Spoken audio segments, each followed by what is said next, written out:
Good morning. Some have asked me to share a tutorial video on how that I made my Google Forms, how I use those for assessment purposes. So here is that video. Hopefully you find it informational and one that you can use to make your own Google Forms using for assessment.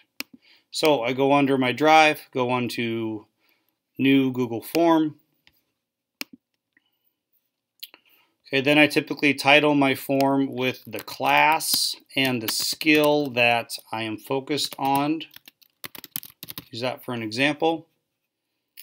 Here under form description, I use the shape GLO that I am focused on and student-friendly language. Okay, so then I will just type it there. Right here under my title question, I copy this and I paste it here. So that way is there also. Now for the type of question, it is a multiple choice grid. So under that, I now can enter in my students.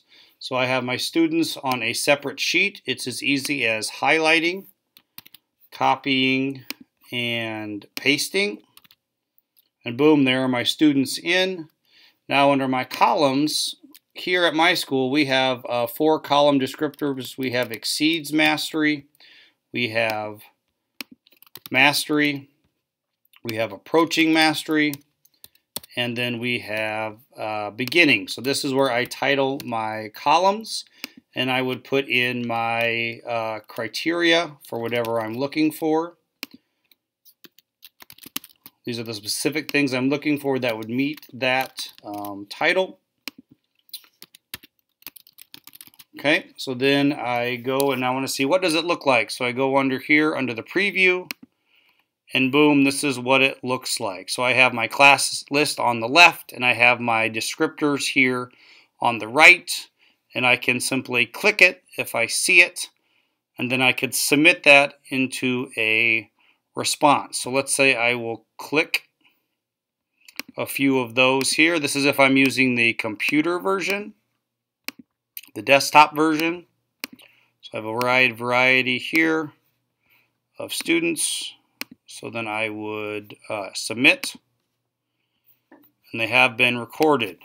Okay, so then I can go under my responses, and I can look and see under individual what I had given that person. I can print off straight from there, and then it gives me this screen. Or I can go to Excel, and it can create a new spreadsheet, and I can use it that way. So I have here, and we have the names there horizontally.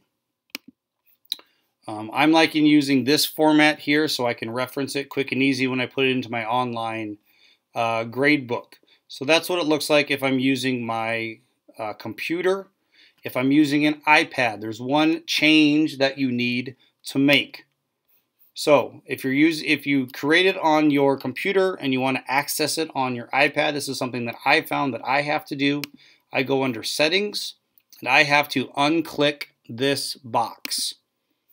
All right, so it's not restricted to Van Meter School users. It's not restricted to anybody, so anybody can access this. And then I simply hit save. And when I go to my iPad, I can access it, and then the responses will automatically be synced here. If I want to do multiple responses, I can do that. So now let's say you want to make another form using this class also. So I can simply go and highlight, and I can make a copy.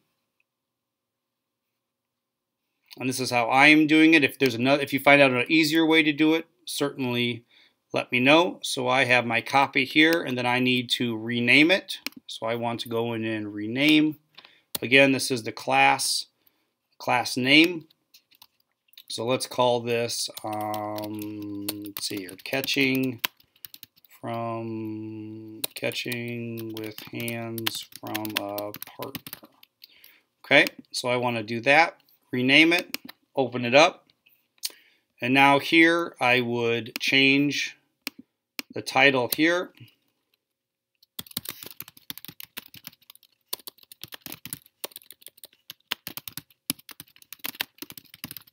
and then I would change the shape GLO here to make it match. I would change the shape GLO there. I would have to go back down under here and edit my descriptors here. And then it would automatically save because things are done in Drive like that. The one thing I don't have to do, because I made a copy, because I access these from my iPad, is I do not have to go under settings and unclick this box, because this box is already unclicked from the previous form. So you do not have to do that. Okay, so you go under here, and let's say that you want to preview. If you want to, you could throw in some descriptors, and then you could do your responses just like the previous screen. And then you could copy and paste, and you could have as many different ones as you want to. It's just a quick, easy tutorial to teach you about how to use the grid format in Google Forms. Initially got the idea from Kevin Tiller out there on the East Coast, so I want to make sure I mention him. Hopefully this is something you can use in your classroom, and hopefully this tutorial is easy to follow.